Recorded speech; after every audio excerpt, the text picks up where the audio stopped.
La signature était la sienne. Mais le tableau ne l'était pas.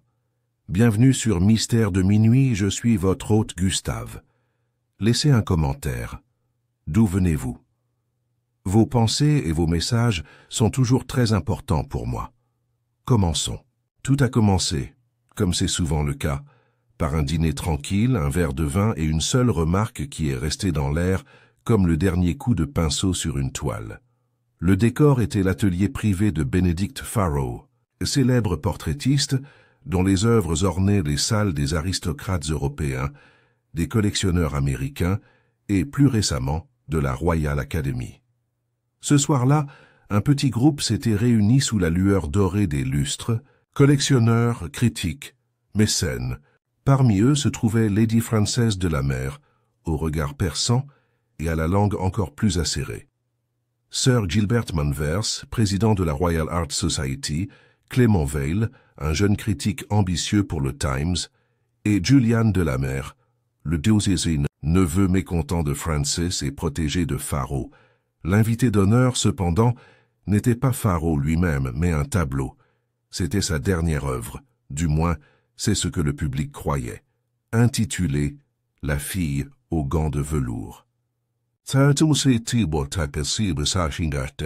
Le portrait fut dévoilé avec une intensité dramatique, les rideaux tirés révélant une jeune fille aux yeux cernés et à l'expression à la fois rusée et triste. Le coup de pinceau était magistral. La foule haleta, murmura, se pencha. Mais soudain, la voix douce, presque songeuse, de Clément Vail retentit. « C'est magnifique, dit-il. Mais, pardonnez-moi, n'est-ce pas une composition de Montauban ?» La pièce se figea. Sir Gilbert haussa un sourcil hérissé. Lady Frances pinça les lèvres. Vail, réalisant sa gaffe, ou peut-être la savourant, précisa « Jacques Montauban, le peintre français fin du XIXe siècle. Il a une œuvre assez similaire. » Que la fille aux gants de soie, même si j'ose dire que la fille de Montauban avait un air renfrogné, pas un sourire. Farrow, debout à l'écart dans sa blouse tachée de peinture, ne répondit pas. Il observa simplement Vail d'un air indéchiffrable. Le silence s'épaissit, puis Farrow hocha légèrement la tête. « J'ai toujours admiré Montauban, » dit-il avec douceur. « Peut-être que certaines influences persistent. Cela aurait pu s'arrêter là. Un petit scandale parmi ceux qui appréciaient ce genre de choses. Mais le lendemain matin, Benedict Farrow fut retrouvé mort, affalé sur un bureau, dans la pièce même où le tableau avait été dévoilé. Sa gouvernante, Madame Renfield, le trouva à 9 heures précises. La cause semblait simple, un suicide. Un flacon de somnifères à côté de lui, un verre vide et un mot de sa main familière. « J'ai trompé le monde. Je ne peux plus faire semblant. Pardonnez-moi. » La police fut appelée, et peu de temps après, Hercule Poirot le fut aussi. Ce n'était pas le genre d'affaire qui intriguait habituellement le grand détective. Pas de pièces fermées à clé, pas de corps disparus, pas d'empreintes de pas dans le jardin, ni de rumeurs d'un mystérieux inconnu. Pourtant, quelque chose de curieux flottait dans l'air lorsque l'inspecteur Miller lui raconta les événements survenus à la résidence Farrow, à Chelsea. C'était un homme fier, Poirot, dit l'inspecteur, perfectionniste, excentrique, comme on dit. S'il avait contrefait un tableau, même le sien, et que quelqu'un était sur le point de le dénoncer, eh bien, je suppose que ça l'a brisé. Poirot, assis dans un coin du bureau de Farrow, croisa les mains. Vous supposez, mon ami, mais moi, je ne suppose pas. J'observe. Je me demande, que vois-je? Un homme de renommée mondiale. Qui a créé une œuvre d'art qui fait murmurer Montauban? Oui. Mais qui est vivant un soir, reçoit des invités, et mort le lendemain avec un mot qui confesse... Quoi? Une fraude? De la honte? Des regrets? C'est trop simple, n'est-ce pas? L'inspecteur Miller fronça les sourcils. Vous pensez que ce n'est pas un suicide? Poirot pencha la tête. Je ne savoir pourtant, c'est ce qu'il est. Mais je trouve étrange que M. Farrow n'ait pas retiré le tableau de la vue, si tant est qu'il en ait eu honte. Je trouve étrange aussi qu'un homme qui a consacré des décennies à son art puisse, comment dit-on, encaisser ses jetons, à cause d'une remarque anodine lors d'un dîner. Et je trouve étrange, très étrange, qu'un homme qui avoue un faux signe son propre nom au bas du faux. Il se leva et marcha lentement vers le tableau, toujours bien en évidence. Poirot examina la signature avec une loupe qu'il sortit de sa poche. Signé avec audace, Bénédicte Faraud. Sans hésitation, sans dissimulation, il tapota doucement le verre. Un faussaire peut imiter l'œuvre d'autrui, mais signer son propre nom à une copie, ce n'est pas une contrefaçon mais un hommage. Ou peut-être autre chose. Miller ne semblait pas convaincu. Alors que pensez-vous qu'il se soit passé? Poirot sourit. Ah, mais c'est la question. Et pour y répondre, je dois parler. À ceux qui l'ont vu en dernier. Vous vous arrangerez, inspecteur? Les invités d'hier soir, ils doivent tous revenir. L'inspecteur marmonna dans sa barbe, mais accepta. Tandis que la pièce se vidait, Poirot s'attarda encore un instant. Il fixa de nouveau le tableau, le mystérieux demi-sourire de la jeune fille. Puis il se pencha pour examiner le mot laissé derrière lui. Il ne le toucha pas, mais il étudia les boucles de l'écriture, l'encre, les bords déchirés du papier. Trop clair, murmura-t-il. Trop définitif. Poirot se retourna alors, son regard balayant la pièce comme si elle lui murmurait des secrets. Il n'y avait aucun chaos, aucun signe de lutte. Pourtant l'air était chargé. Quelque chose clochait. Non pas dans le présent, mais dans ce qui était absent. Il sortit dans le couloir juste au moment où la gouvernante s'approchait. « Oh, monsieur !» dit-elle surprise. « Je ne savais pas qu'il y avait encore quelqu'un. À l'intérieur. » Poirot lui fit un léger signe de tête. « Madame, puis-je vous déranger un instant? Je suis curieux. Monsieur Faraud a-t-il reçu des lettres ou des colis hier matin ?» Madame Renfield fronça les sourcils. « Eh bien oui, monsieur. Un colis est arrivé par coursier. Je m'en souviens car il n'y avait pas d'adresse de retour. Monsieur Faraud m'a dit de ne pas m'en faire. C'était un petit problème, a-t-il dit. Tu as vu ce qu'il contenait? Non, monsieur. Je l'ai laissé sur la table de son bureau. Poirot se retourna vers le bureau, les yeux plissés. Merci, madame. C'est très utile. Et où est le colis maintenant? Madame Renfield cligna des yeux. Je ne saurais dire. Il n'était pas là ce matin. Il l'a peut-être jeté. Poirot ne dit rien, mais son esprit s'emballait. Un colis mystérieux. Un faux jamais vraiment caché. Un suicide qui semblait trop posé. Et un peintre, connu pour sa maîtrise, son souci du détail pour ne jamais rien laisser au hasard. Non, pensa Poirot, ce n'était pas un acte de désespoir. C'était un arrangement, et quelque part derrière tout ça, quelqu'un avait touché un pinceau trop hardiment. À midi, l'inspecteur Miller avait rassemblé les invités de la veille, tous revenus avec plus ou moins de réticence.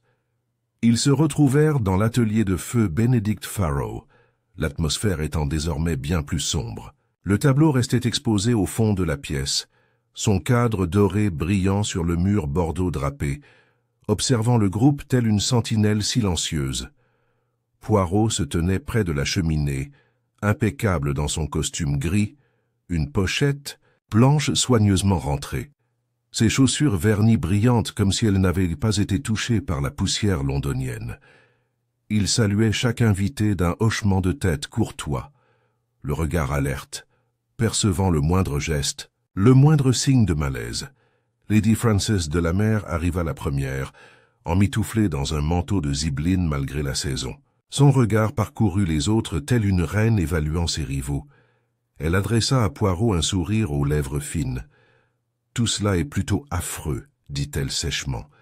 Mais je suppose que quelqu'un doit remettre les choses en ordre. C'est pour ça que vous êtes là, n'est-ce pas, monsieur Poirot? Je suis ici, madame, répondit-il d'un ton calme, pour découvrir la vérité. C'est tout. Sir Gilbert Manvers suivait, grand et rigide, avec l'élégance voûtée d'un ancien escrimeur, qui lit aujourd'hui des catalogues de ventes aux enchères. Il serrait fermement sa canne et ne saluait personne, bien que son regard s'attardât sur le tableau plus longtemps que ne le justifiait la bienséance. Le jeune Julien de la Mer suivait pâle et épuisé. Son écharpe était mal nouée et il jouait avec les boutons de son manteau, hésitant à l'enlever. Poirot remarqua la tache d'encre sur sa manchette droite et le léger tremblement de sa main gauche. Enfin, Clément Val, le critique, semblait le moins affecté des quatre. Il entra avec l'insouciance d'un homme assistant à une matinée plutôt qu'à une enquête pour décès, s'arrêtant une fois de plus devant la toile. « Tu... c'est que... » murmura-t-il sans s'adresser à personne en particulier. « Cette bouche est bizarre. Ce sourire, il n'était pas là hier soir, si... » Poirot se tourna vers lui. « Vous en êtes certain, monsieur ?» Val eut un petit rire. « Eh bien, aussi sûr que n'importe quel critique de ce dont il se souvient après 2 verres de Bourgogne. » Poirot retira la remarque, mais ne dit rien. L'inspecteur, Millet, suivant l'exemple de Poirot, invita tout le monde à s'asseoir.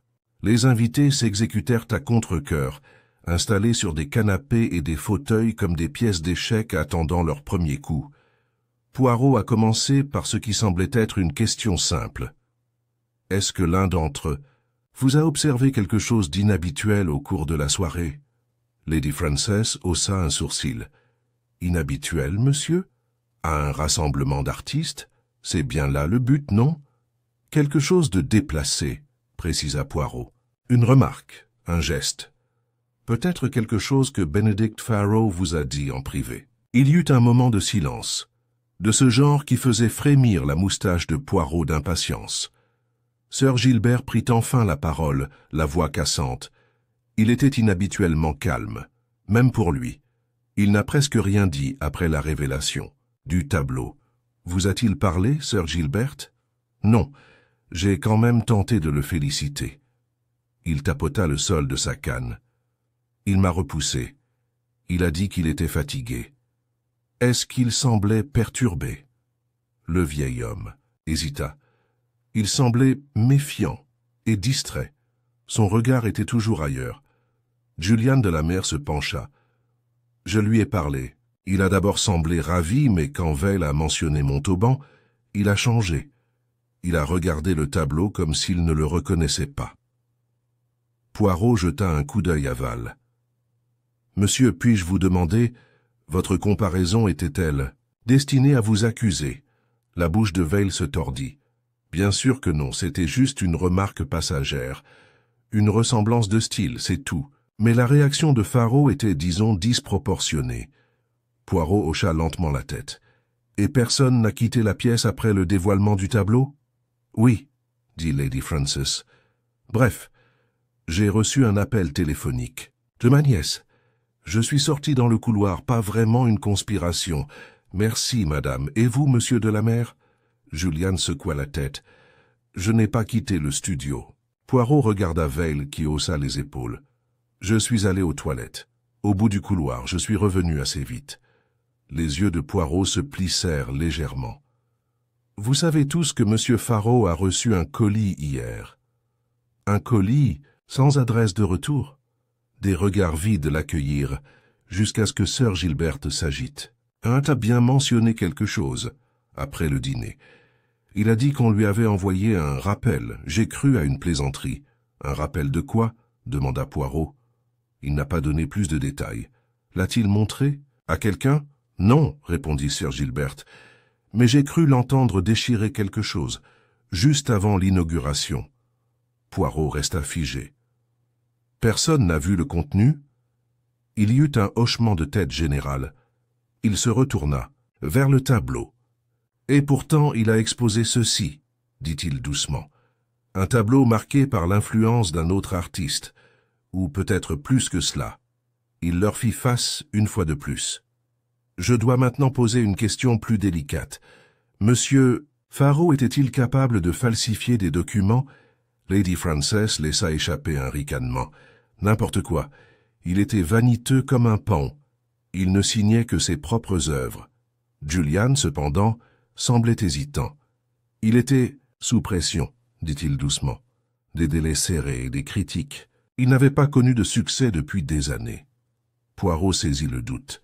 Alors il a peut-être copié quelqu'un d'autre, peut-être pas par malveillance, mais par désespoir. Julian grimaça. « Je ne sais pas. Il ne m'a jamais laissé voir quoi que ce soit avant que ce soit terminé. Il était secret, en quelque sorte. Et qu'en est-il de ses finances ?» demanda Poirot. Sir Gilberte répondit « Aisé, mais pas riche.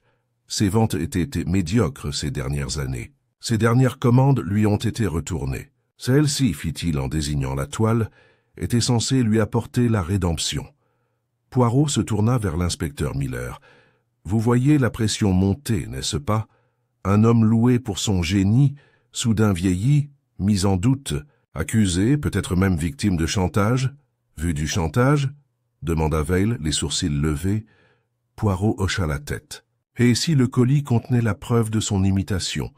Un original de Montauban, peut-être, ou une menace de dénonciation.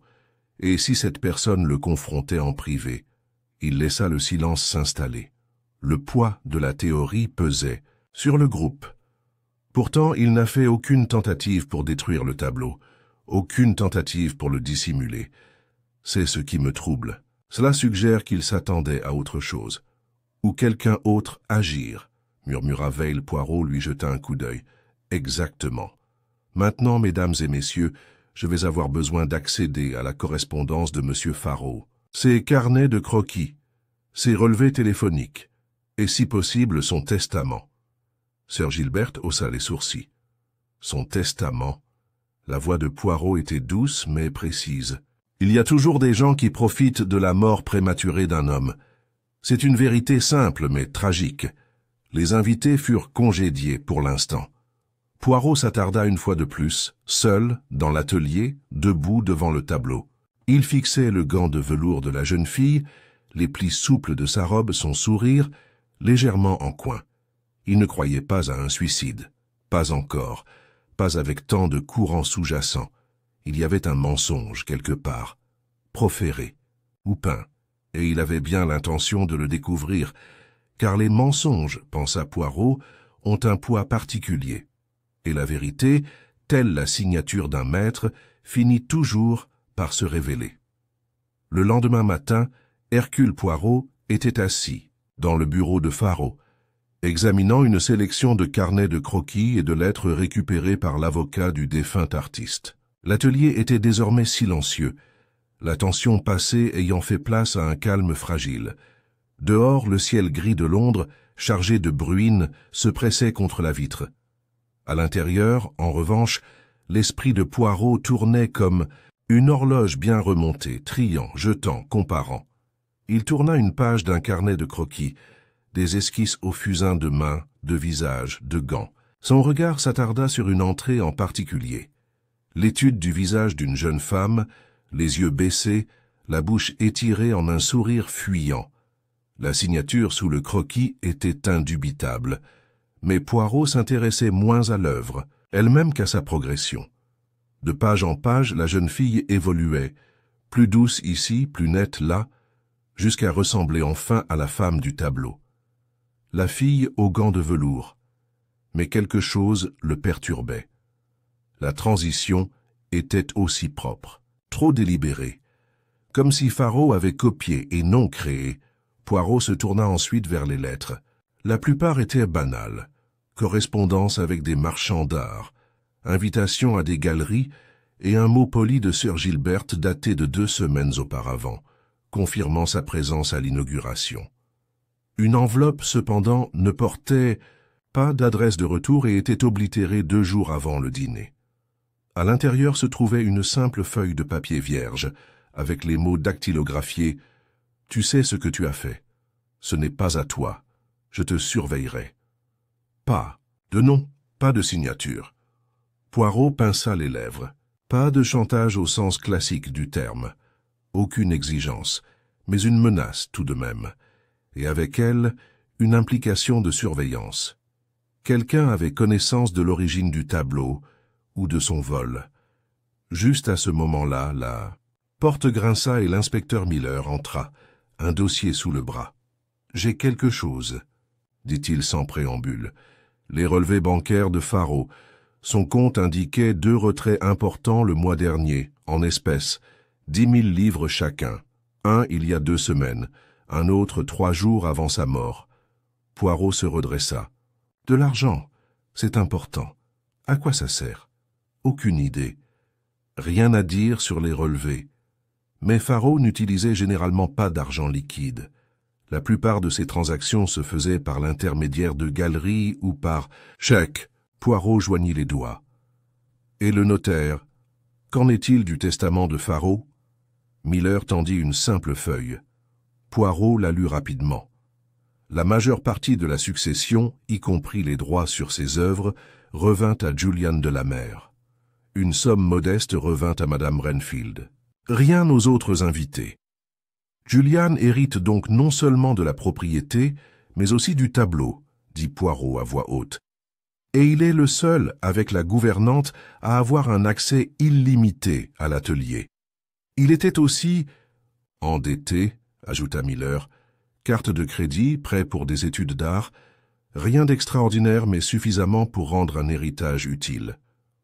Curieux, murmura Poirot, et pourtant je ne vois pas encore la main qui a peint cette mort. Il marqua une pause, puis demanda « Avons-nous trouvé le colis, celui dont la femme de ménage a parlé ?» Miller secoua la tête. Rien dans les poubelles, pas d'emballage. Si on lui a envoyé quelque chose, c'est parti. Poirot hocha la tête, mais son regard s'était tourné vers l'intérieur. Plus tard, dans l'après-midi, Poirot organisa des entretiens privés avec chacun, des 4 invités. Il commença par Lady Frances, qui entra dans le bureau avec une élégance maîtrisée, perchée au bord d'un fauteuil en velours comme si celui-ci risquait de tacher son manteau. « Lady Frances, » commença Poirot, « vous et Monsieur Faro étiez proches ? Je lui ai commandé plusieurs tableaux, » répondit-elle d'un ton léger. « Il a peint un portrait plutôt banal de mon caniche en 1988, mais oui, je le connaissais bien socialement. Vous avez quitté la salle pendant le dévoilement. » Elle plissa les yeux. « Vous insinuez que j'ai mis du poison dans son vin? Ne soyez pas absurde, monsieur. » Poirot sourit doucement. « Pas de poison, madame. Simplement de la curiosité. Vous avez reçu un appel téléphonique? »« Oui. Ma nièce a eu une frayeur avec son chauffeur. C'était pénible. Connaissez-vous une raison pour laquelle Faro aurait pu copier l'œuvre d'un autre artiste? Son regard s'est aiguisé. Il ne le ferait pas, à moins que... »« Oui, madame. »« Eh bien. » Elle hésita, puis dit... « Il travaillait sur un projet secret. Il m'a dit, il y a des mois, qu'il avait trouvé une nouvelle direction. J'ai pensé que c'était du théâtre. » Poirot a pris une petite note. Vint ensuite Sir Gilbert, qui entra avec raideur et refusa de s'asseoir. « Monsieur Faro vous a un jour accusé, dit Poirot sans préambule, de privilégier les peintres modernistes au détriment de la technique. Classique. » Sir Gilbert serra les dents. Il n'était pas d'accord avec mes choix. Je n'étais pas d'accord avec sa paranoïa. Les artistes, monsieur, sont souvent difficiles. Avez-vous fait pression sur lui au sujet de ce tableau? Non. Je ne savais même pas à quoi ça ressemblait avant d'arriver ce soir-là. Mais vous soupçonniez peut-être qu'il s'agissait d'un dérivé. Je m'en fichais. Ce qui m'importait, c'était l'héritage et le talent, le vrai. Les dernières œuvres de Faro n'en avaient aucun. Alors pourquoi y assister? Parce que même une étoile défaillante jette une dernière lumière. Poirot le laissa partir, réfléchissant à cette remarque. Julian. Delamer était nerveux en entrant, jouant avec sa manche. Poirot attendit que le silence devienne gênant avant de prendre la parole. « Monsieur, vous héritez de tout. Le saviez-vous? »« Non, » répondit Julian, les yeux écarquillés. « Il ne m'a rien dit. Il ne m'a presque rien dit. C'était un être impossible. Vous vous êtes disputé? Pas exactement. Mais il me tenait à distance. Il n'accordait pas facilement sa confiance. Pourtant, tu es resté fidèle. » Julian hésita. Je n'avais nulle part où aller. Poirot le regarda. « Faro était-il au courant de tes dettes ?» Une rougeur monta aux joues de Julian. « Peut-être. Je ne sais pas. Je ne lui ai pas demandé d'argent si c'est ce que tu insinues. Et l'as-tu déjà vu travailler sur ce tableau? La version finale? Non. Il l'a gardé caché. Il ne m'a même pas laissé jeter un œil. Alors comment expliquez-vous cette signature? » Poirot fit glisser une photo de la toile, exactement à la courbe, sans hésitation. Mais le sujet n'est pas dans son style habituel. Il est délicat, introspectif. A-t-il déjà travaillé de cette manière? Juliane se mordit la lèvre. Peut-être qu'il essayait quelque chose de nouveau. Poirot l'étudia un moment de plus puis le congédia. Le dernier fut Clément Val. Il entra avec le même amusement désinvolte que précédemment, mais Poirot perçut une lueur plus sombre sous la surface. « Ah, monsieur », dit Poirot d'un ton aimable, « toujours certain que la bouche est fausse. C'est vrai, le tableau est beau, ne vous méprenez pas, mais ce n'est pas du Faro. Pas tout à fait. Vous connaissiez bien l'œuvre de Montauban? Assez bien pour reconnaître le style. Supposons que Faro a fait copie Montauban. Pourquoi l'annoncer devant les autres? Val sourit faiblement. Pour le provoquer. Il avait l'air suffisant. Je voulais le voir se tortiller. Tu voulais le ruiner? Je voulais le défier. Les artistes détestent les critiques, monsieur, mais ils ont besoin de nous. Et il t'a confronté plus tard? Non, il s'est retiré. Comme si mes paroles avaient eu un impact plus profond que prévu. Poirot resta silencieux un moment, puis demanda « Avez-vous déjà falsifié une signature, monsieur Veil ?» Val cligna des yeux. « Bien sûr que non. Même dedans. Une pause. Que proposez-vous?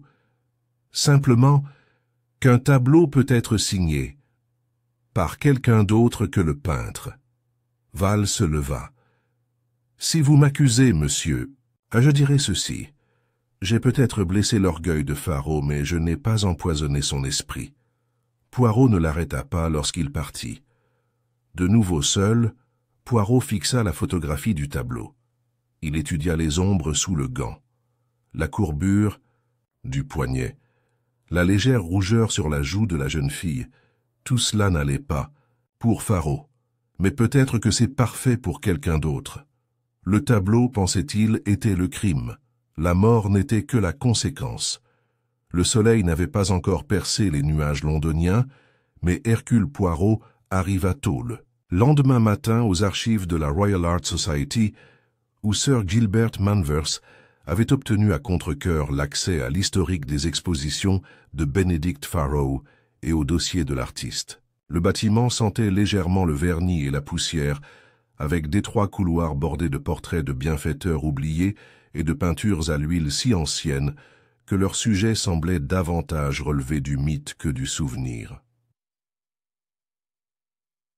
Poirot fut accueilli par un archiviste voûté, M. Fairley, qui parlait à voix basse et se déplaçait avec la précision hésitante d'un homme ayant travaillé dans la même institution pendant 40 ans et n'ayant aucune intention de partir. Il conduisit Poirot dans un couloir, déverrouilla une grande armoire et en sortit une longue boîte métallique étiquetée « Faro, Benedict, document privé ».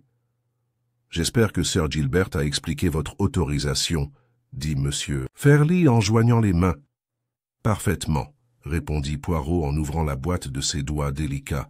« Merci. » Le détective commença à examiner les documents à l'intérieur.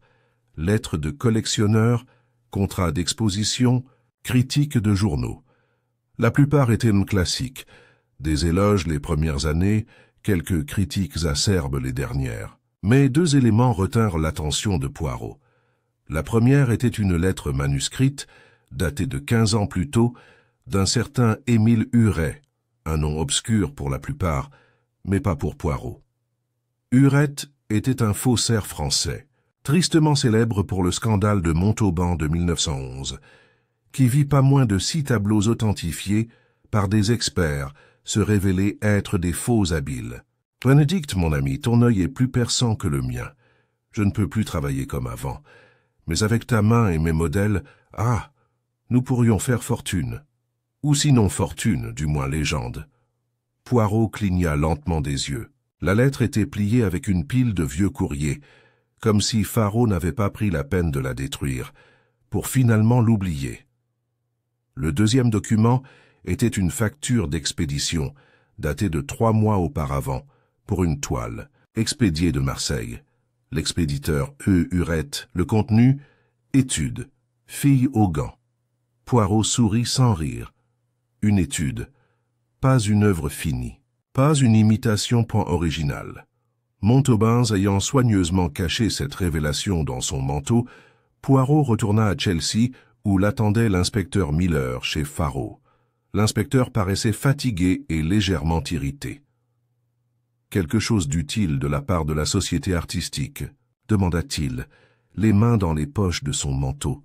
Poirot se contenta d'incliner la tête. « Je crois que oui. Mais toi, mon ami, tu as peut-être quelque chose de nouveau pour moi. » Miller grogna.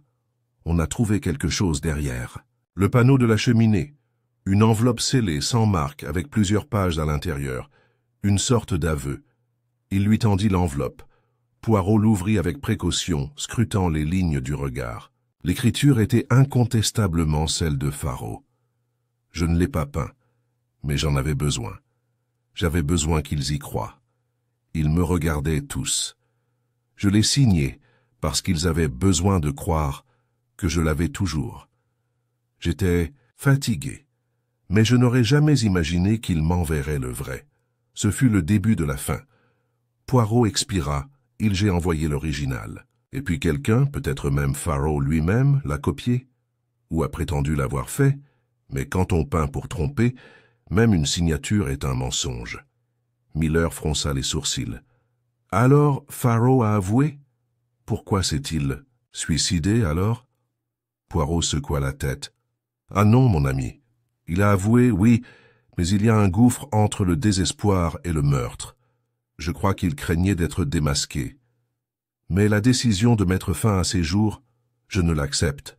Pas encore. Ils retournèrent ensemble à l'atelier.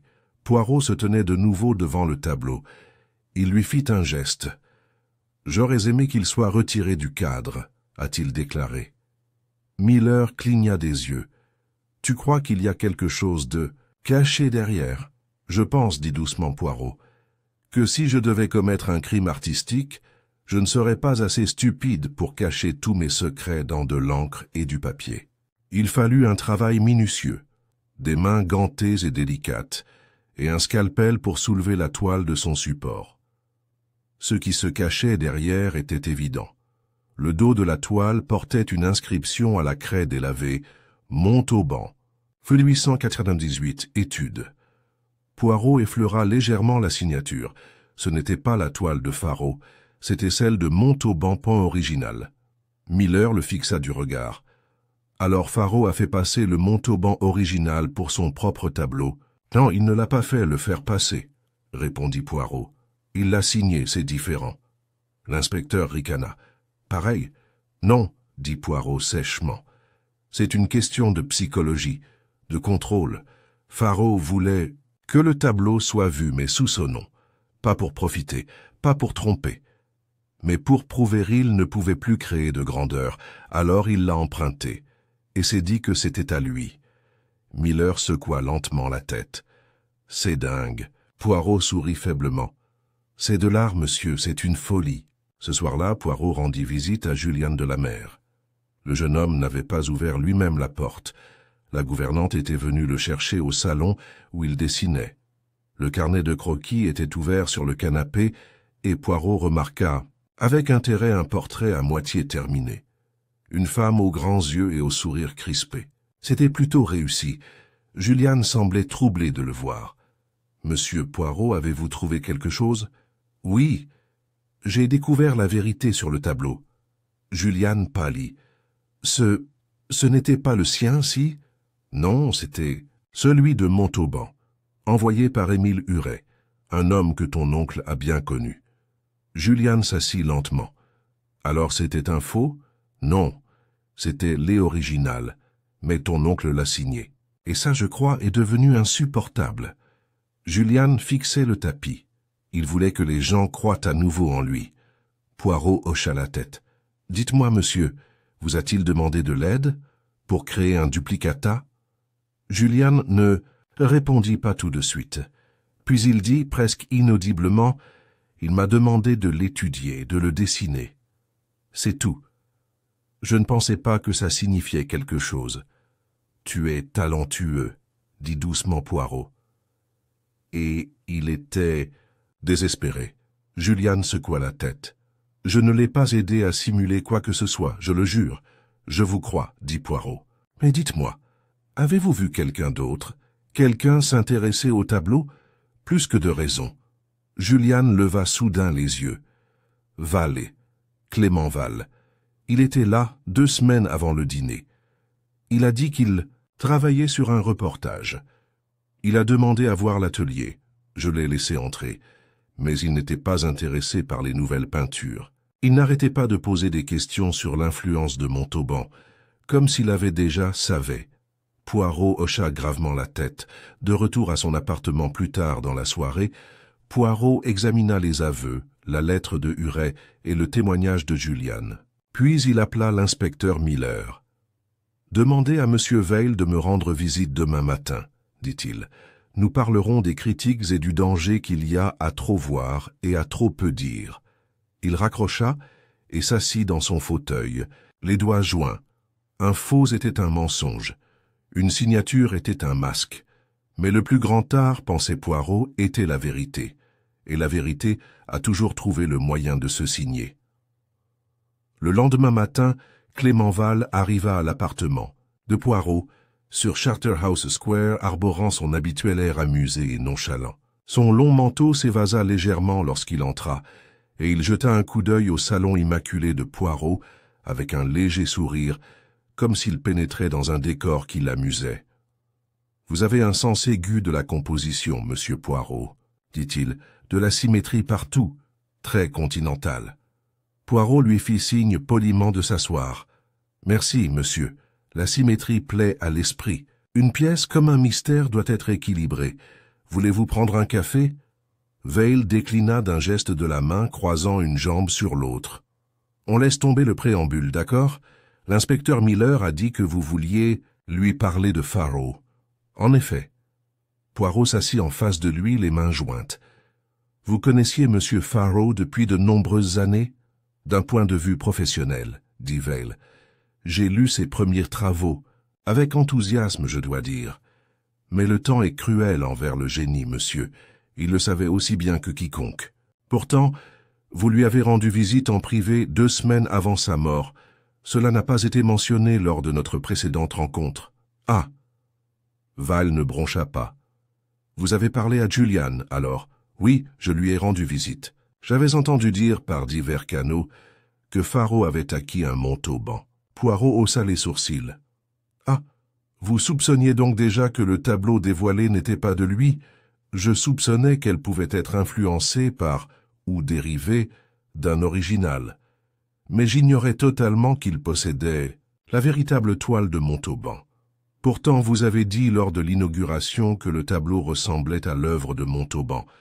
Subtil, monsieur. Astucieux, vous avez semé le scandale sans porter d'accusation directe. » Val hocha brièvement la tête en signe d'appréciation. « J'ai toujours pensé que l'arme d'un critique devait être un scalpel, pas un marteau. » Poirot se pencha légèrement en avant.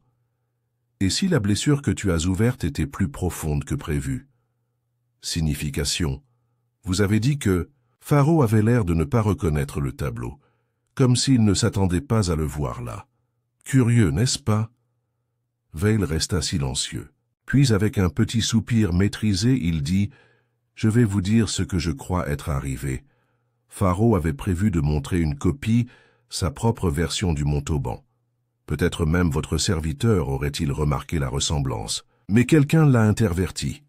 Quelqu'un a apporté le réel tableau était à sa place. Peut-être que Farrow l'a reconnu lors de l'inauguration et a paniqué. Serait-ce vous, monsieur Veil? » Pour la première fois, une lueur d'inquiétude traversa le visage de Veil. « Vous m'accusez de meurtre. Je suggère, » qu'a dit Poirot d'une voix doucereuse, que l'homme capable d'identifier le véritable Montauban était dans une position unique pour démasquer Farrow et également pour utiliser cette connaissance comme un levier. Val se pencha en arrière, les bras croisés. « Si j'avais voulu détruire Farrow, j'aurais pu le faire avec un seul article. Je n'avais pas besoin de changer de tableau. »« Ah, mais si vous a fait, si vous les changez, dit doucement Poirot, alors il serait exposé de sa propre main, son signature sur Montauban's travail. Ce serait une vengeance exquise pour un critique méprisé. Val eut un petit rire appréciateur. Une théorie délicieuse. Mais non, je n'ai pas changé le tableau. Les yeux de Poirot brillèrent. Alors peut-être avez-vous simplement vu une opportunité. Imaginez. Vous apprenez que Faro a reçu un Montauban. Vous vous rendez au studio, vous accédez à l'atelier et vous le confirmez. Vous savez qu'il a l'intention d'en créer une copie. Vous soupçonnez qu'il pourrait la faire passer pour la sienne. Alors vous attendez. Et le moment venu, vous remplacez la copie par l'original, juste avant l'inauguration. C'est théâtral, c'est poétique. Et cela garantit qu'il se fera tuer. Val sourit de nouveau, mais son sourire n'atteignit plus ses yeux. Tu devrais écrire des pièces de théâtre, Poirot. Poirot secoua la tête. Non, je suis simplement la nature, humaine. Dites-moi, monsieur, où étiez-vous le lendemain matin de l'inauguration? À la maison, écrire. Seul? Oui. Poirot hocha poliment la tête. Bien sûr, on ne peut pas assassiner quelqu'un depuis son bureau, à moins d'utiliser un stylo, par exemple. Il se leva, se dirigea vers son bureau et prit un petit objet enveloppé dans du papier de soie. L'inspecteur Miller a trouvé ceci derrière la cheminée de Faro. Il le déballa. À l'intérieur se trouvait un fin stylet métallique, légèrement taché de résidus de poudre. Val y jeta un coup d'œil incompréhensible. Une pipette utilisée pour administrer une dose mesurée de barbiturique, plus précisément le type trouvé dans le verre à vin à côté du corps de Faro. L'expression de Vail se refroidit. « Tu crois que je l'ai drogué? Je pense que quelqu'un l'a fait, et quelqu'un qui savait précisément comment manipuler ce genre de document. Discrètement et proprement, quelqu'un qui savait qu'un faux suicide serait accepté avec moins de rigueur en présence d'aveux et d'un scandale. Poirot s'approcha. Mais supposons ceci, quelqu'un a planté le Montauban, que Faro le découvre quelques instants avant l'inauguration. Il panique, il est humilié devant ses invités. Ce soir-là, il confronte son invité, peut-être même le supplie-t-il de réparer les dégâts. Mais au lieu de cela, il est réduit au silence. Val se leva lentement. « Tu n'as aucune preuve, que des ombres. »« Non, » répondit Poirot, d'une voix calme. « J'ai encore un détail, un que vous, monsieur, avez oublié. » Il s'approcha de la cheminée et prit une photo du tableau. La toile, voyez-vous, avait une déchirure dans le quadrant supérieur droit, petite, propre, presque invisible. Faro l'avait réparé lui-même. Cela correspondait à une note dans son registre de restauration. Mais lorsque nous avons retiré le tableau de son cadre, cette déchirure avait disparu. Val regarda fixement, figé. « Vous n'avez pas apporté l'original, » dit doucement Poirot. « Vous avez apporté la copie, et vous les avez échangés. Mais vous l'avez apporté trop tôt avant l'inauguration, et quelqu'un d'autre l'a vu. » Poirot se dirigea vers son bureau et prit une lettre. « C'est arrivé ce matin, de Madame Renfield. Elle l'a trouvée dans le tiroir de la cuisine. » Il a lu à haute voix « J'ai vu l'homme au chapeau et à l'écharpe déplacer la toile. » Ce n'était pas l'heure habituelle du maître. J'avais trop peur pour le dire. Je ne comprenais pas. Mais ce n'était pas la faute de M. Faro. Il avait l'air effrayé ce soir-là. Val retint son souffle. Poirot s'approcha. Vous pensiez l'humilier. Vous ne vous attendiez pas à ce qu'il s'effondre si complètement. Et lorsqu'il vous a supplié d'avouer l'échange, vous avez refusé. Il a donc bu le vin que vous lui avez proposé, un peu drogué. Vous pensiez peut-être que cela ne le tuerait, seulement qu'il le neutraliserait. Mais il ne s'est jamais réveillé. Val ne dit rien. Poirot dit doucement, « La signature sur ce tableau n'était pas un faux. Il l'a signé lui-même, comme un homme essayant de réclamer ce travail, non pas pour tromper, mais pour survivre, et vous l'avez utilisé pour le tuer. » Val détourna le regard, puis le regarda à nouveau. C'était un imposteur. « Non, » répondit Poirot, « il était brisé. Il y a une différence. » Lorsque l'inspecteur Miller arriva 10 minutes, plus tard, Poirot lui remit le stylet, la lettre et une transcription des dernières remarques de Val. Val partit en silence. Alors que la porte se refermait derrière eux, Poirot se retourna vers la photographie du tableau. Il le fixait, serein, élégant, silencieux, un chef-d'œuvre signé par un homme qui avait perdu sa place dans le monde et, finalement, sa vie. Poirot murmura « L'art ne ment pas, mais les hommes, si. » Et parfois, la signature révèle une vérité qu'il ne supporte pas de dire à voix haute. L'affaire, en apparence, était close. Clément Veil était en détention, accusé du meurtre de Bénédicte Faraud. L'inspecteur Miller, satisfait des preuves, avait commencé à préparer le dossier pour le Crown Prosecution Service. Les journaux avaient eu vent du scandale et, à midi, des titres tels que « Critique devenu tueur »,« Le monde de l'art sous le choc » et « La contrefaçon de Faraud » ou « La vendetta de Val » faisaient déjà leur tournée. Pourtant, Hercule Poirot restait perturbé. Ce soir-là, il était assis seul dans son appartement, le feu vacillant derrière la grille ornée, projetant des ombres dansantes sur les murs. Sur la table devant lui se trouvait une reproduction de la fille aux gants de velours, la lettre de confession de Faraud et le mot de Madame Renfield décrivant l'homme en écharpe qu'elle avait aperçu près de l'atelier. Poirot relut chaque passage en silence, les sourcils froncés, les doigts tapotant de temps en temps ses lèvres. Il y avait quelque chose d'insatisfaisant. Quelque chose qui ne correspondait pas à la logique, mais à la motivation. Val avait les moyens. Val avait l'opportunité. Val avait même un mobile, oui. Mais il lui manquait une chose, urgence. Poirot se leva et commença à faire les 100 pas. Val n'avait aucun intérêt financier dans la mort de Faraud. Il n'avait aucune relation personnelle au-delà de leur antagonisme professionnel. Et point crucial, sa cruauté était esthétique. Précise.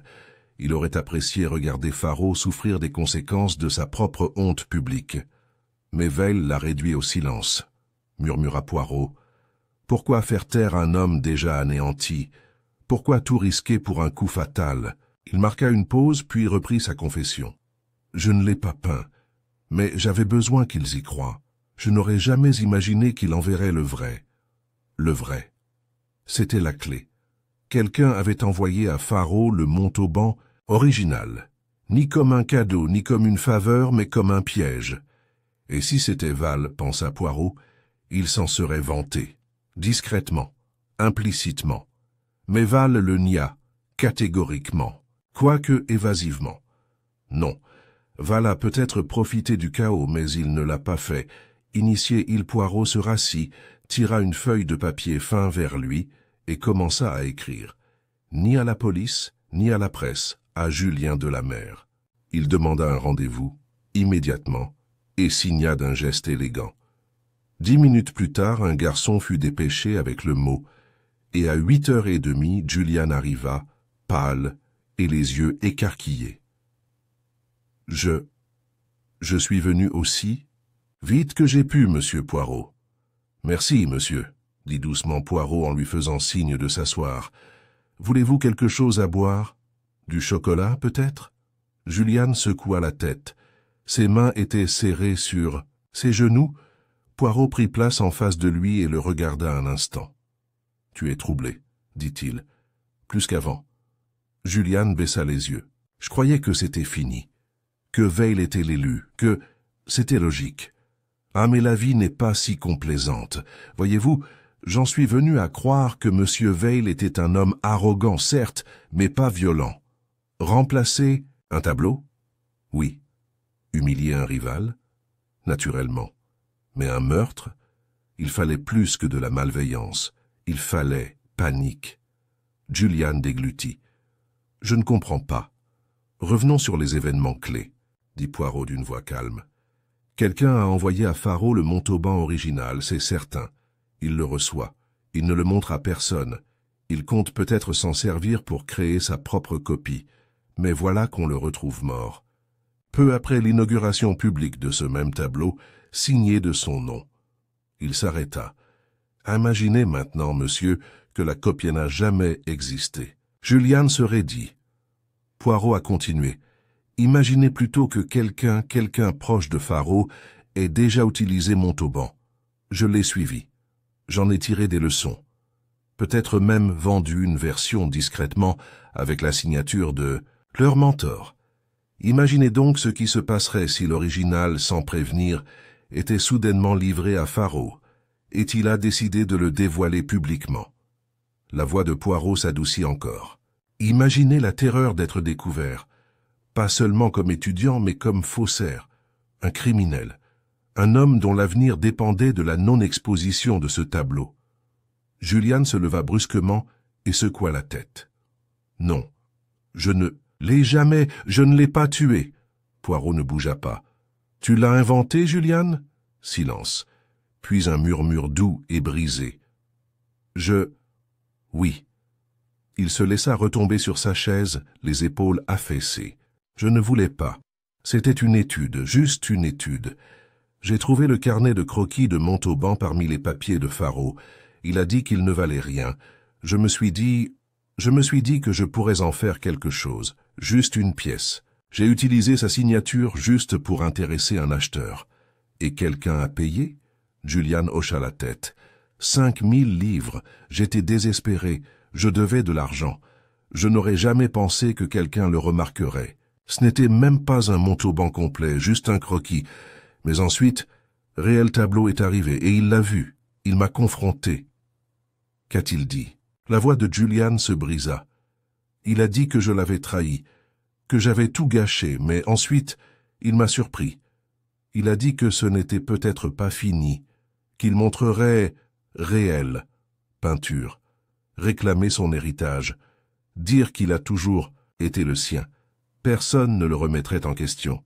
Mais vous l'avez remis en question, dit doucement Poirot, parce qu'une fois rendu public, les comparaisons suivraient. Quelqu'un remonterait à son atelier, à son style, à son nom. Julian enfouit son visage dans ses mains. Je l'ai supplié de ne pas le faire. J'ai dit que j'avouerais. Mais il n'a rien voulu entendre. Poirot se pencha. « Alors tu as joué ?» Julian leva la tête, les yeux humides. « Non, je ne l'ai pas empoisonné. Vraiment. J'ai quitté la maison, après notre dispute. J'ai marché jusqu'à la rivière. Je ne suis pas revenu. » La voix de Poirot était désormais très douce. Mais quelqu'un d'autre a fait « reviens ». Et cette personne croyait peut-être que Pharaoh était sur le point de se déshonorer, ainsi que tous ceux qui dépendèrent de lui. Julian cligna des yeux. « Tu veux dire... »« Oui, monsieur, » dit doucement Poirot. « Madame Renfield. » La bouche de Julian s'ouvrit. Une gouvernante discrète, dévouée, protectrice. Qui a vu son maître s'effondrer? Qui, peut-être, a entendu la dispute? Qui savait que si Pharaoh détruisait publiquement sa réputation, son domaine, votre héritage, serait sans valeur? Poirot se leva. Elle a préparé le thé. Elle avait accès au studio. Elle a vu les panneaux. Et elle a agi pour protéger toi, Julian murmura. Elle pensait qu'elle me sauvait. Oui. Poirot se dirigea vers la cheminée et prit un dernier mot. Une seconde déclaration de Madame Renfield, remise l'après-midi même après que Poirot eut envoyé une seconde demande. Elle y avouait avoir trouvé Pharaoh endormi dans le bureau, le vin intact. Il avait l'air si paisible. Mais je savais qu'il allait se ruiner. Je l'avais entendu crier avec maître Julian. J'ai ajouté de la poudre dans le verre. Juste un peu. Je pensais que ça le calmerait. Je ne savais pas. Je ne voulais pas. Poirot plia le billet et se tourna vers Julian, qui tremblait. « Je vais remettre ceci aux autorités, » dit doucement Poirot. « La vérité doit être connue. Mais vous, monsieur, vous devez décider ce que vous direz. À elle, au monde entier. » Julian hocha lentement la tête, sans un mot. Poirot se dirigea vers la fenêtre et regarda la place en contrebas, le brouillard s'élevant doucement autour des réverbères à gaz. L'art peut inspirer la beauté. Il peut faire écho au chagrin. Mais il peut aussi tromper. Et finalement, la plus grande contrefaçon n'était pas un tableau, mais une signature, celle de la culpabilité, placée entre de mauvaises mains. Maintenant, enfin, il avait été rendu à son propriétaire légitime. Julian Delamer ne dormit pas cette nuit-là. Poirot, fidèle à lui-même, ne lui avait laissé ni ultimatum ni menace, seulement la douce mais implacable pression de la vérité. Et la vérité, une fois dite à voix haute, ne peut être ignorée. Lorsque la lumière du matin filtra à travers les rideaux de dentelle de son modeste appartement, Julian avait pris sa décision.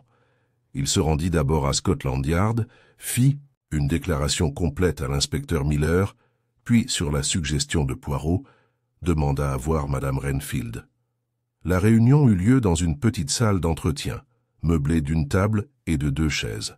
Madame Renfield, avec ses chaussures, confortables et son cardigan en laine, avait une allure d'une banalité déchirante. Elle tenait son sac à main sur ses genoux, comme si elle attendait de voir un dentiste, plutôt que de subir les conséquences d'une décision qui allait bouleverser sa vie. Julian s'assit en face d'elle, son expression indéchiffrable. Elle leva les yeux vers lui. « Je ne voulais pas que tu le saches. Je sais, » dit-il doucement. « Je pensais que s'il partait discrètement, personne ne découvrirait jamais le faux. Tu aurais toujours la maison, l'argent, tu pourrais recommencer. » Julian baissa la tête. « Tu n'aurais pas dû faire ça pour moi. Je t'ai élevé après la mort de tes parents, » dit-elle doucement. « Quand il t'a recueilli, je suis resté non pas pour lui mais pour toi. Je savais combien c'était dur de vivre dans son ombre. Je savais qu'il ne t'accorderait jamais le respect que tu méritais. Et quand je vous ai entendu vous disputer ce soir-là, tu pensais qu'il allait me ruiner, dit Julian. Je le savais, murmura-t-elle. Il n'avait pas les idées claires. Il aurait tout emporté avec lui. Julian déglutit. Tu l'as tué. Madame Renfield tressaillit. C'était juste pour le calmer. Je le jure. Je ne lui en ai pas donné beaucoup, juste assez pour le faire dormir toute la nuit. Mais il n'avait pas mangé. Il était épuisé. Et puis j'ai vu le verre vide et j'ai su. Julian la regarda un long moment. Tu vas leur dire? Je l'ai déjà fait. Poirot m'a dit de bien réfléchir avant de mentir à nouveau. Sa bouche tremblait. Il disait que la vérité, une fois dévoilée, était un fardeau que seule l'honnêteté pouvait alléger. Julian hocha la tête, puis se leva. Il ne toucha pas sa main et ne dit plus rien. Mais en sortant de la pièce, il s'arrêta un instant sur le seuil. « Merci, dit-il, mais ce n'était pas à toi de régler le problème. » Plus tard dans la journée, Poirot fut convoqué à Scotland Yard. L'inspecteur Miller l'accueillit avec un sourire en coin et un air épuisé. « Eh bien, tu avais raison. Encore une fois, dit-il. « Bien sûr, répondit Poirot d'un ton doux, c'est une habitude chez moi. Ils sont tous les deux inculpés. Homicide involontaire pour elle. Escroquerie et obstruction pour lui. Il pourrait éviter la prison avec sursis si le juge est d'humeur poétique. » Poirot hocha la tête et replia ses gants. Il souffrira plus de la disgrâce que de l'incarcération. Et Veil? Poirot soupira. Il a agi de manière déshonorante. Il a poussé un homme au bord du gouffre et s'est éloigné avant de le voir tomber. Mais il n'a pas tué Farrow. Il sera libéré, avec un orgueil meurtri, et peut-être un procès en diffamation l'attend, une affaire compliquée. Poirot regarda l'inspecteur. La vie est compliquée, inspecteur, mais le crime, lui, est précis. Il le faut. Une ligne de travers, et la toile entière révèle son mensonge. Alors qu'il se retournait pour partir, Miller l'interpella. « Par curiosité, Poirot, pourquoi as-tu attendu pour parler de Renfield? Tu l'as soupçonné avant que le garçon n'avoue. » Poirot se retourna avec un léger sourire. « Parce que le garçon ne comprenait pas encore. Si j'avais révélé sa culpabilité en premier, il se serait caché derrière. Il devait affronter ce qu'il avait fait, pas seulement le crime, mais la lâcheté. Il n'avait pas utilisé le poison, non, mais il laissait quelqu'un d'autre. Porte le fardeau à sa place. Et tu penses qu'il a changé maintenant? » Le visage de Poirot s'adoucit. « Peut-être pas encore, mais la graine a été plantée. Et le remords, mon ami, est un grand cultivateur de vérité. » Une semaine plus tard, Poirot retourna à son atelier de Chelsea. La propriété avait été confiée au fiduciaire de la succession en attendant que l'affaire soit réglée au tribunal. Le tableau, la fille aux gants de velours, avait été retirée pour authentification. Les experts légistes s'accordèrent alors à dire que la toile était bien une Montauban originale. La signature, celle de Bénédicte Faraud, avait été ajoutée ultérieurement. Poirot se tenait seul dans l'atelier, le silence pesant doucement autour de lui. La pièce ne vibrait plus d'énergie créatrice. On aurait dit les lendemains d'un orage, les objets n'avaient pas été perturbés, mais le sens avait changé à jamais. Il se dirigea vers le bureau où Faraud avait rédigé ses aveux. La chaise était encore légèrement tirée, comme si l'artiste ne s'était éloigné que quelques instants. À côté du buvard se trouvait un petit carnet relié en cuir. Poirot l'ouvrit. Des croquis, des notes, des pensées griffonnées. Couleurs, trop criardes. Apprivoisez-la. Bords trop sûrs. Cassez-les. Julian a une meilleure vue maintenant. Il apprend. Poirot marqua une pause. Il tourna la page. D'autres croquis, d'autres notes. Alors, je ne peux pas l'égaler. Le gant, sa douceur. C'est au-delà de mes forces. Je suis fatigué. Mais je la vois maintenant. La vérité. En empruntant, j'ai fait semblant d'être encore en vie. Poirot ferma doucement le carnet et resta silencieux. Faraud n'était pas un faussaire au sens criminel du terme. C'était un homme avide de retrouver sa place, d'être vu, d'être vénéré. Mais le temps l'avait dépassé. Ses étudiants, ses critiques, le monde. Il n'avait pas peint son chef-d'œuvre. Il l'avait seulement signé. Pourtant, pensa Poirot, cet acte, bien que douteux sur le plan éthique, n'était pas entièrement creux. Signer quelque chose, après tout, c'est le revendiquer. Même faussement, c'est un cri de propriété, d'héritage, de être. Mais quelqu'un d'autre avait vu dans cette signature une menace, et en tentant de l'effacer, il avait inscrit son propre nom dans l'histoire de sa mort. De retour chez lui, Poirot se prépara une tisane et s'assit avec son journal. Hastings, s'il avait été là, lui aurait sans doute demandé l'histoire, et Poirot aurait pu lui faire plaisir, ne serait-ce que pour dramatiser son rôle par un enroulement de moustache et un haussement de sourcils au tournant final. Au lieu de cela, il a écrit « Il y a des crimes nés de la cupidité, d'autres de la haine, mais les plus dangereux de tous naissent de l'amour, un amour transformé en peur, en honte ou en désespoir. La main qui a déposé le verre fatal ne tremblait pas de malice, elle tremblait de protection, et dans ce tremblement résidait la tragédie. Faraud n'est pas mort à cause de ce qu'il a fait, mais à cause de ce que les autres ne pouvaient pas le laisser faire. Poirot ferma le journal. Dehors, le brouillard londonien s'épaississait, enveloppant la ville de son étreinte, froide. Mais à l'intérieur, tout était en ordre. Et pour Hercule Poirot, c'était tout ce qui comptait.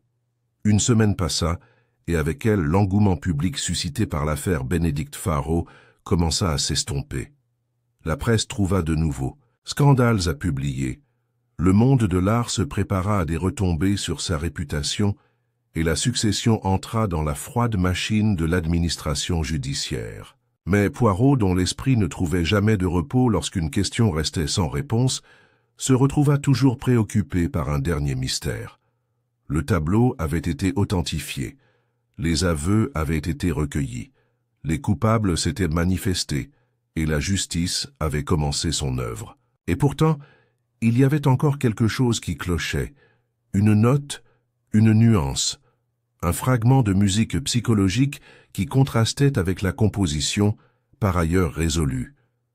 Il se retrouva un matin au petit déjeuner, remuant son œuf exactement, 3 fois quand cela le frappa. The Montauban, pas celui dévoilé à la fête, pas celui retrouvé monté et encadré avec la signature de Faraud, mais celui envoyé, celui qui est arrivé en secret. Le colis dont Madame Renfield avait parlé, la mystérieuse livraison de Marseille. Poirot se leva aussitôt de table et retourna à ses dossiers. La facture d'expédition d'Émile Huret avait été soigneusement cataloguée. Il la relut, les yeux plissés. L'adresse? Oui. L'expéditeur? Oui. Mais là, tout en bas, il y avait une annotation douanière. Et à côté, une curieuse initiale, reçue par J.D. Juliane de la Mer, murmura Poirot à voix haute. Ni Faro, ni la gouvernante. Juliane avait signé pour le colis. Les yeux de Poirot brillèrent d'urgence. Si Juliane avait reçu le Montauban directement, puis son histoire, son timing, était imparfait. Il n'était pas simplement tombé sur l'original après que Faro l'eut reçu. Il l'avait accepté, déballé, peut-être même intercepté. Il récupéra son manteau et son chapeau et se dirigea d'un pas rapide vers le cabinet d'expertise d'art Daumier & Price, où il avait rendez-vous avec une ancienne connaissance. Mademoiselle Geneviève Daumier, une experte à l'œil vif, en provenance d'œuvres impressionnistes, et autrefois, il y a longtemps, une protégée de Faro elle-même. Geneviève l'accueillit dans son bureau d'exposition, entouré d'huiles à moitié, emballé et de meubles élégants mais fatigués. « Tu es en avance, Poirot, » dit-elle en écartant une boucle rebelle de son front. « Mais je connais ce regard, quelque chose cloche. »« Exactement, mademoiselle, » répondit-il en s'asseyant sur le siège qu'elle lui offrait. « J'ai une question, la toile de Montauban, la fille aux gants de velours. Vous l'avez vue, oui, avant que la police ne le scelle ?»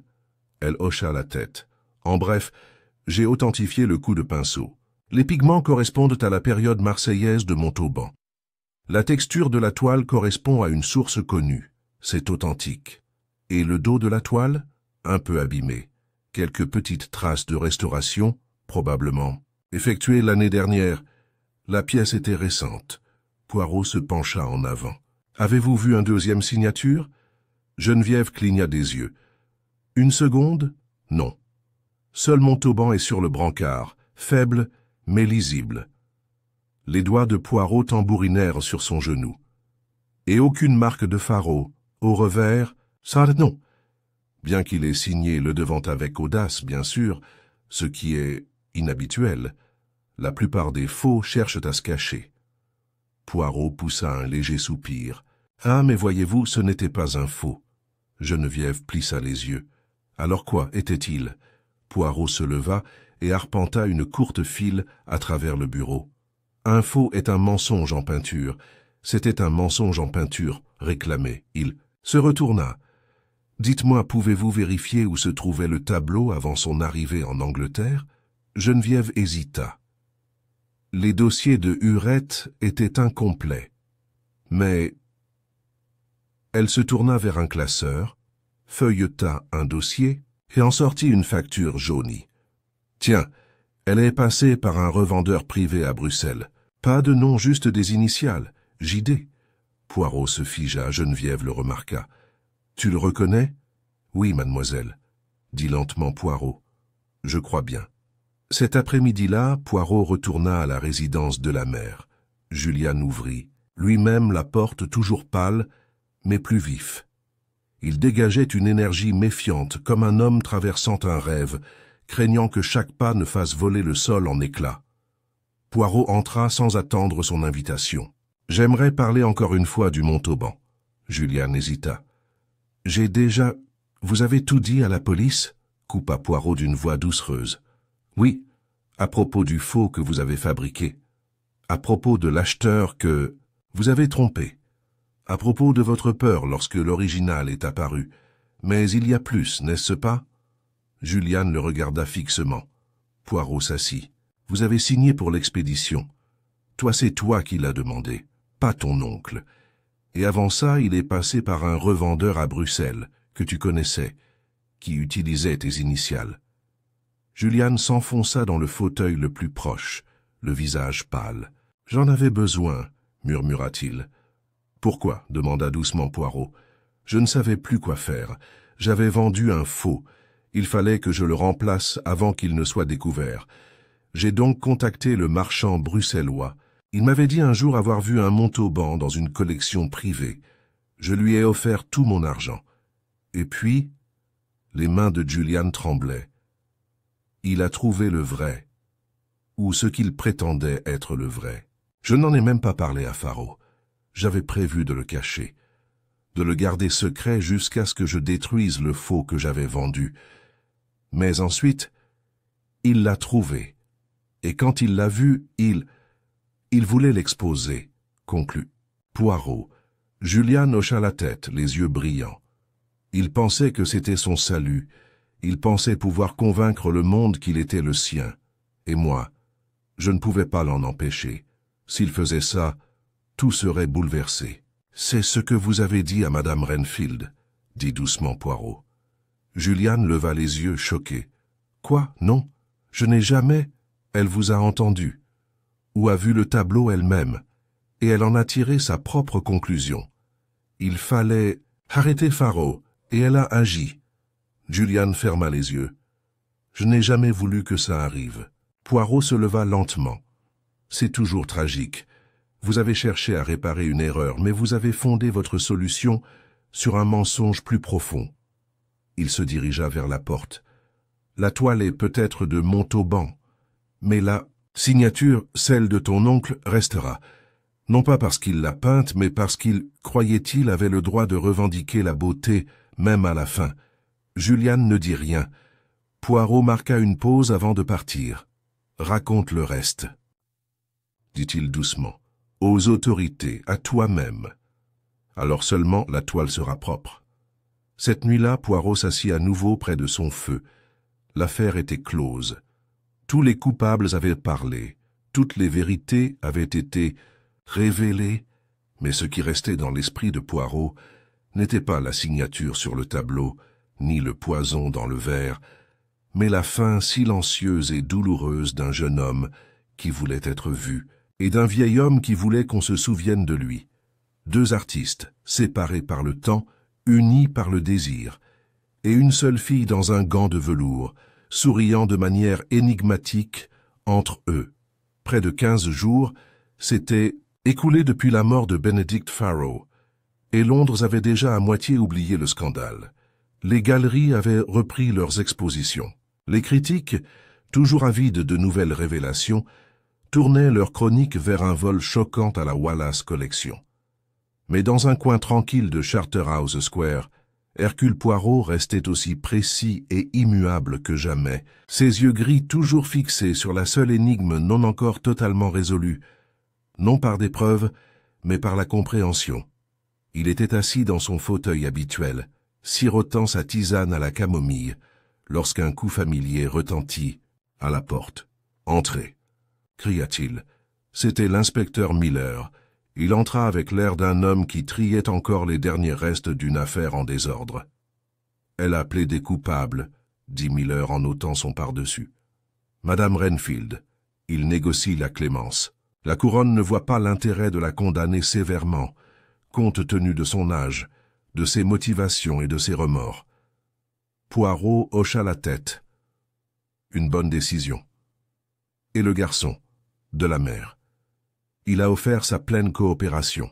Le tableau qu'il a contrefait a été retrouvé. Il évitera probablement la prison, même si sa réputation dans le monde de l'art est entachée. Comme il se doit, murmura Poirot. Il doit y avoir des conséquences, même pour une contrefaçon commise sous l'emprise de la peur. Miller l'observa. Mais tu n'es pas satisfait. Poirot haussa délicatement les épaules. Je suis presque satisfait. Mais il reste une petite question. Pas une question de droit, mon ami, mais d'art. Miller renifla. Ça te regarde. En effet, dit Poirot, et c'est une affaire subtile. Il se leva et se dirigea vers le buffet, prenant un dossier. Il y a un détail qui me taraude, un détail que personne n'a remis en question. La fille du tableau. La fille? Miller haussa un sourcil. Oui, dit Poirot en retournant à sa place. La fille aux gants de velours. Tout le monde a discuté de la signature, du coup de pinceau, de la provenance, mais pas du sujet, ni de son identité. Miller fronça les sourcils. Eh bien, c'est un mannequin, non? Juste une baby-sitter. Vraiment? Demanda doucement Poirot. Il ouvrit le dossier et sortit plusieurs croquis du carnet de Faro, études préliminaires, pour l'œuvre finale. Regardez, dit-il en passant un à Miller, remarquez la structure du visage, la courbe de la mâchoire, l'œil gauche légèrement voilé. Miller y jeta un coup d'œil. Et alors, regardez ça. Poirot sortit une photographie des archives privées de Faro, prise lors d'une ancienne exposition en galerie. Une femme se tenait à côté de lui, grande, élégante, un doux sourire aux lèvres. « Qui est-elle » demanda Miller. « Elle s'appelait Isabelle Marchand », expliqua Poirot. Une étudiante française de Faro au début des années 1930. Ils furent brièvement fiancés. Leurs fiançailles se terminèrent mal. Elle retourna à Paris. D'après les archives, elle mourut à Marseille, il y a 10 ans. Miller se pencha. « En avant. Attends, tu dis que c'était elle le mannequin ?»« Non, mon ami, » répondit Poirot d'une voix calme. « Je dis que c'est elle qui m'a inspiré. » Il brandit à nouveau le croquis. « Regarde bien, les mêmes traits. Et maintenant, regarde ça. » Il déposa à côté la toile authentifiée de Montauban. C'est La fille aux gants de soie point peint, en 1898. Mais regardez bien, les différences étaient subtiles mais nettes. Le visage de la jeune fille de Montauban était plus doux, son regard était distant, sa bouche ambiguë. Mais dans la version de Faro, celle qu'il a signée et exposée, il y a eu un changement. Elle est plus âgée, dit lentement Miller. Justement, murmura Poirot, pas une copie mais une réinterprétation, un écho de souvenir. Faro a modifié le visage, non pas en peinture, mais en ton. Il a remplacé la jeune fille anonyme de Montauban par quelqu'un d'autre, quelqu'un qu'il aimait, ou peut-être quelqu'un qu'il a perdu. Miller fixait le tableau, comme s'il le voyait pour la première fois. Poirot poursuivit. C'est pourquoi il l'a signé. Non pas parce qu'il croyait que c'était le sien, mais parce qu'il le croyait appartenait à lui. Un long silence s'écoula. Miller a alors dit « Tu penses que c'était une question d'amour ?» Poirot hocha lentement la tête. « Je le veux. » La confession de Faro n'était pas une confession de culpabilité, comprit alors Poirot, mais une confession de chagrin. Un chagrin déguisé en termes esthétiques. Dans son dernier acte, Faro avait tenté de combler le fossé entre génie et mémoire, entre art et possession. Il avait signé le tableau comme on signerait une lettre qui n'aurait jamais dû être envoyée. « On ne peut pas poursuivre un homme parce qu'il aime le passé, » dit Poirot. « Mais vous peu voyez comment un tel amour, s'il n'est pas maîtrisé, peut entraîner un désastre. » Miller se leva et se frotta la nuque. « C'est de la philosophie, Poirot, pas de la police. »« C'est vrai, » répondit Poirot, avec un léger sourire. « Mais parfois le détective doit penser comme le poète. Ce n'est pas toujours le cas, c'est comment ce qui compte, mais le pourquoi. » Miller émit un grognement, ramassa son manteau et partit sans autre discussion. Ce soir-là, Poirot franchit une dernière étape. Il retourna à la succession Faro, non pas pour enquêter, mais pour honorer une promesse qu'il s'était faite. Il avait pris rendez-vous avec le fiduciaire de la succession qui l'attendait maintenant dans l'atelier vide. « Le tableau, dit l'homme, est transféré à la collection royale pour y être préservé. Ils veulent l'accrocher anonymement, sans signature. » Poirot hocha la tête. « C'est sage. » Mais tandis qu'il regardait autour de lui dans l'atelier, les pinceaux éparpillés, la fine poussière, la faible odeur d'huile et de lin, il demanda doucement « Puis-je le voir une fois de plus ?» Le syndic s'exécuta. Déballé, le tableau conservait son magnétisme silencieux. Le visage de la jeune fille, doucement éclairé, semblait osciller entre la connaissance et l'innocence. Le gant de velours, riche et noir, se nouait dans une main élégante. Poirot s'en approcha lentement. Il n'a pas touché la toile, il a simplement observé. Et puis il murmura « Tu n'as jamais été qu'un faux. Tu étais un adieu. » Il recula, s'inclina légèrement, plus devant le tableau que devant l'homme à côté de lui, et se tourna pour partir. De retour chez lui, Poirot écrivit une dernière entrée dans son carnet de notes. La vérité, tel le pinceau d'un maître, révèle ce qu'elle omet. La mort de Bénédicte Faro n'est pas née d'une fraude, mais d'un désir. Un désir d'être rappelé, de récupérer ce que le temps lui avait volé. Son crime n'était pas la signature, c'était le silence dans lequel il s'était noyé. Et ceux qui ont tenté de le sauver, Julian Renfield, n'ont pas vu que certains chagrins sont irréparables. Ils ont seulement compris Que le tableau reste anonyme, que la signature soit effacée, mais que la tristesse demeure. C'était, après tout, son œuvre la plus honnête. Poirot a fermé le livre. Dehors, la ville bourdonnait. Le brouillard pressait doucement contre la vitre. Mais à l'intérieur, tout était en ordre. Les derniers jours de novembre enveloppaient Londres d'un calme paisible. Les arbres bordant l'embankment étaient nus, leurs feuilles éparpillées comme des croquis oubliés sur le trottoir. Hercule Poirot ressentait une paix particulière lorsqu'une affaire parvenait à sa véritable conclusion, non seulement au sens juridique du terme, mais aussi dans le sens moral et émotionnel qui sous-tendait toujours les faits. L'affaire Benedict Farrow avait été résolue aux yeux de la loi. La couronne avait formellement inculpé Julian Delamere de fraude artistique et d'entrave à la justice, mais la condamnation avait été reportée dans l'attente d'une évaluation psychologique. Madame Renfield, fragile et sincère dans ses remords, avait bénéficié d'une libération pour raisons humanitaires et avait été placée sous surveillance médicale. Quant à Clément Val, dont la langue acérée et les habiles manipulations avaient involontairement aggravé la tragédie, il avait repris la rédaction. Sa première chronique depuis le scandale était intitulée « La mort du génie, ce que nous exigeons des artistes ». Mais l'esprit de Poirot restait attiré par le tableau, non pas les implications juridiques de sa provenance, ni le génie technique qui avait tant captivé le monde de l'art, mais la femme immortalisée sur la toile. La jeune fille aux gants de velours, elle était devenue plus qu'un sujet. Elle était le fantôme de l'inspiration, de l'ambition, de l'amour corrompu par l'ego, le temps et le désespoir. Elle était le miroir et l'épitaphe de Farrow. Le matin de la réexposition publique du tableau, Poirot reçut une note discrète, remise par un jeune page, non signée à l'exception d'une seule ligne écrite d'une écriture familière. « Tu avais raison, comme toujours.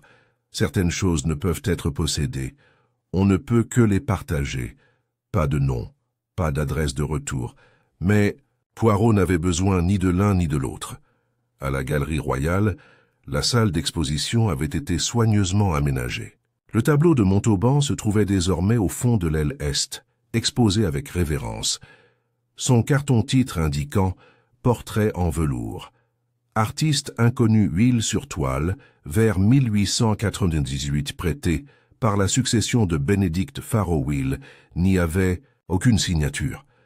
Le coin inférieur, autrefois marqué par les gribouillis spectaculaires de Farrow, avait été restauré avec brio par les conservateurs royaux, qui avaient retiré la couche de peinture superposée pour révéler les subtiles tonalités d'origine. L'effet était étrange. Sans la signature, le tableau semblait renaître. Les spectateurs se rassemblaient autour de lui, en silence. Certains commentèrent les yeux, d'autres l'étrange pouvoir du gant. Mais personne ne parlait du scandale, personne ne spéculait sur la mort. Poirot se tenait à quelques pas, ne s'accordant que quelques minutes avant de se retirer dans les recoins tranquilles de la galerie. Là, il trouva quelqu'un qui l'attendait, Julien Delamere. Il était plus mince, plus pâle, mais son allure avait changé. Plus agité ni respectueux, il se tenait debout, les mains derrière le dos, le regard fixe. « Je ne t'attendais pas, » dit Julian. « Ah, mais vous m'avez écrit, » répondit doucement Poirot. Julian esquissa un léger sourire. « Juste pour te remercier. » Poirot inclina la tête. « Ce n'est pas moi qui vous ai guidé, qui vous a sauvé, monsieur. C'est vous qui avez choisi de parler. » Ils restèrent un moment silencieux, le doux murmure des visiteurs de la galerie dérivant, comme une marée basse derrière eux. « Elle était réelle, tu sais, » dit enfin Julian. « Isabelle Marchand. Il parlait souvent d'elle quand il buvait. Il disait qu'elle était la seule à lui avoir fait douter de sa propre vision. » Poirot émit un léger bourdonnement. « C'est une curieuse forme d'amour, n'est-ce pas ? Celle qui nous apprend à douter. » Julian jeta un coup d'œil au tableau. Je crois qu'il essayait de lui dire au revoir. À elle, à lui-même. Poirot hocha la tête. Il a choisi sa fin, peut-être pas avec clarté, mais avec détermination. Julian se tourna vers lui. « Tu crois que je peindrai à nouveau un jour? Poirot réfléchit. Seulement si tu pars de la vérité. Juliane laissa échapper un soupir. J'ai recommencé. Des croquis, des petites choses. Pas de signature. Tant mieux, dit Poirot. Laissons l'œuvre parler d'elle-même. Ils se séparèrent après une poignée de main discrète. Poirot regarda le jeune homme s'éloigner, non pas avec la posture lourde de la culpabilité, mais avec le pas mesuré de quelqu'un qui ne fuit plus le passé. Alors qu'il se tournait pour partir, Poirot rencontra Geneviève Daumier dans le couloir voisin, étudiant un Monet les bras croisés. « Vous inspectez? Toujours les coups de pinceau ?» demanda-t-il. Elle sourit sans le regarder. « Toujours. » Qu'il la rejoignit observant la toile. « Alors qu'adviendra-t-il du domaine Farrow ?» a-t-elle demandé. « Liquidé en grande partie. Les bénéfices serviront à couvrir les frais juridiques et à constituer un petit fonds de bourse au nom de Farrow pour les étudiants en art en difficulté. » Geneviève haussa un sourcil. Un héritage étrange pour un homme qui gardait la porte de son atelier verrouillée. « C'est peut-être approprié, » dit Poirot. Il créait en silence. Maintenant, il soutient la création chez les autres. Ils restèrent un moment encore debout. Puis elle dit doucement, « Tu cherches toujours la vérité humaine derrière l'affaire. » Poirot se tourna vers elle. « Y en a-t-il d'autres ?» Ce soir-là, de retour à son appartement, Poirot accomplit son rituel habituel. Pantoufles, robe de chambre, tisane et son journal presque rempli. L'affaire Bénédicte Farrow prendrait sa place définitive dans le volume, sous son écriture soignée et arrondie. Il y a les mystères du meurtre et il y a les mystères du cœur. Les premiers peuvent être résolus par le mobile, les moyens et l'opportunité. Mais les seconds, ces derniers exigent une enquête plus délicate. Bénédicte Farrow n'est pas mort à cause de ce qu'il a peint, mais à cause de ce qu'il ne croyait plus pouvoir peindre. Le crime n'était pas la contrefaçon, ni même la tromperie. C'était le silence qui a suivi le mensonge, et la conviction que le silence suffirait. La fille aux gants de velours n'était pas censée tromper, elle était censée se souvenir. Et elle y est parvenue. Poirot posa sa plume et regarda par la fenêtre. Le brouillard, comme toujours, s'étendait sur la ville, voilant les toits et la lumière des réverbères de son silence familier. Quelque part au loin, une cloche sonna l'heure.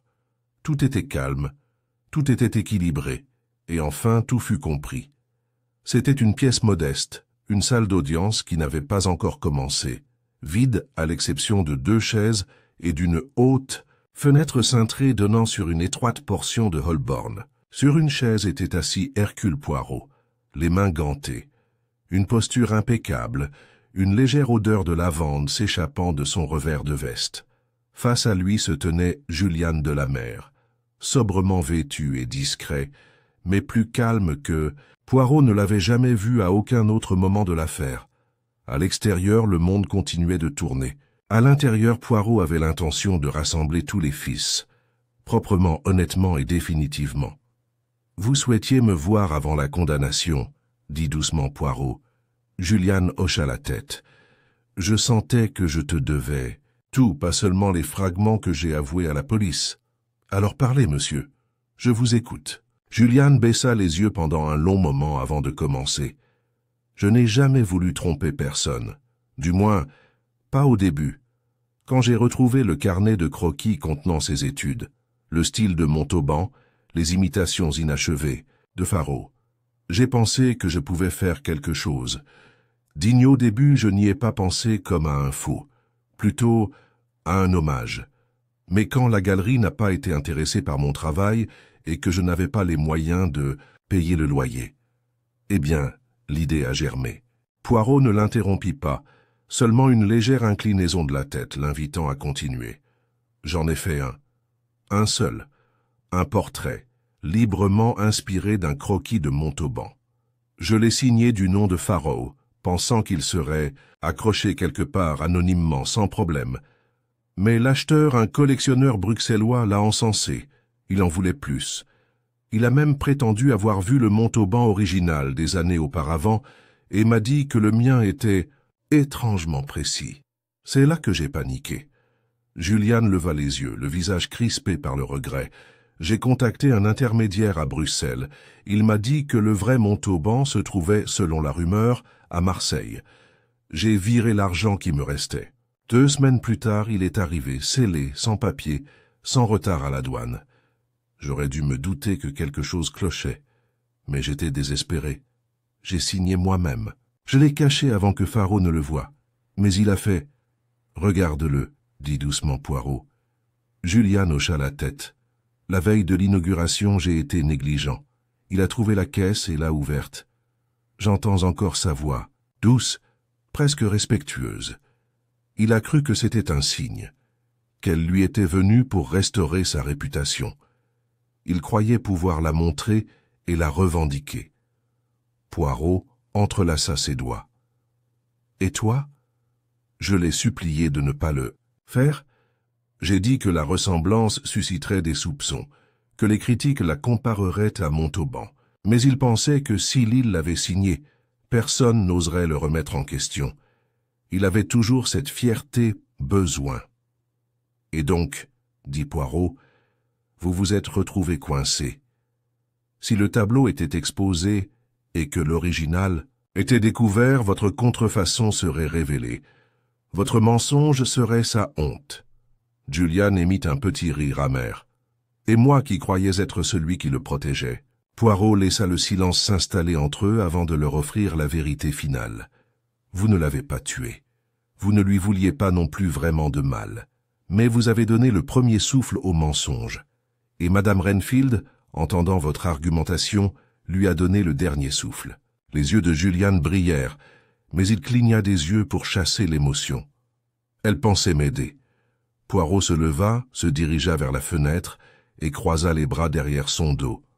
En art comme dans la vie, monsieur, le coup de pinceau est irréversible. Mais il peut l'être révélé. Vous l'avez fait. Vous avez dit la vérité. Et maintenant les tribunaux diront la leur. Julian se leva également. Le tableau restera-t-il anonyme? Oui, dit Poirot. Son passé est trop compliqué, son identité trop polluée par le mensonge et le chagrin. Il sera pendu sans nom, sans attribution, et en cela, il sera libre. Julian hocha la tête. Alors peut-être que ça pourra enfin être comme ça. Poirot se retourna. Et vous, monsieur, allez-vous repeindre? J'en ai déjà, des petites toiles. Rien de signé. Rien de vendu. Poirot sourit. Bon. L'art n'a pas besoin d'être grandiose pour être honnête. Parfois, il suffit d'être vrai. Ils se serrèrent la main. La poigne de Poirot fut chaleureuse, ferme et brève. Julian s'éloigna, ses pas plus silencieux qu'auparavant, le poids qu'il portait désormais faisant partie de lui, impossible à abandonner. Le lendemain matin, Poirot se tenait une fois de plus devant le tableau, portrait en velours, désormais conservé dans une chambre privée et ensoleillée de la Galerie Royale. Les visiteurs arrivaient discrètement. Rares étaient ceux qui s'attardaient. Encore moins nombreux étaient ceux qui reconnaissaient l'histoire de cette image. Mais tous la contemplaient avec un doux émerveillement. Elle est restée anonyme, non réclamée, sans attache, exactement comme elle devrait l'être. Poirot étudiait l'œuvre avec l'œil attentif d'un homme qui savait ce qui pouvait se cacher dans les ombres. Dans les couches de peinture, dans le plus petit sourire, derrière lui un conservateur s'approcha. Il y avait une lettre, dit doucement le conservateur. Elle a été laissée anonymement avec le tableau. Nous hésitions à la rendre publique. Poirot se retourna, les sourcils levés. Le conservateur lui tendit un billet plié, scellé à la cire. Poirot l'ouvrit et lut. Elle n'a jamais demandé qu'on se souvienne d'elle ainsi. Mais elle l'est, parce que nous en avions besoin, parce que nous ne pouvions pas oublier. Je vois maintenant que l'héritage n'est pas dans la signature, c'est dans ce qui reste quand le nom disparaît. Il n'y avait pas de signature. Poirot plia la lettre, la mit dans sa poche et se tourna une fois de plus vers le tableau. Une fille, un gant, un sourire trop complexe à expliquer. Le mystère était terminé. Mais le sens, cela perdurerait.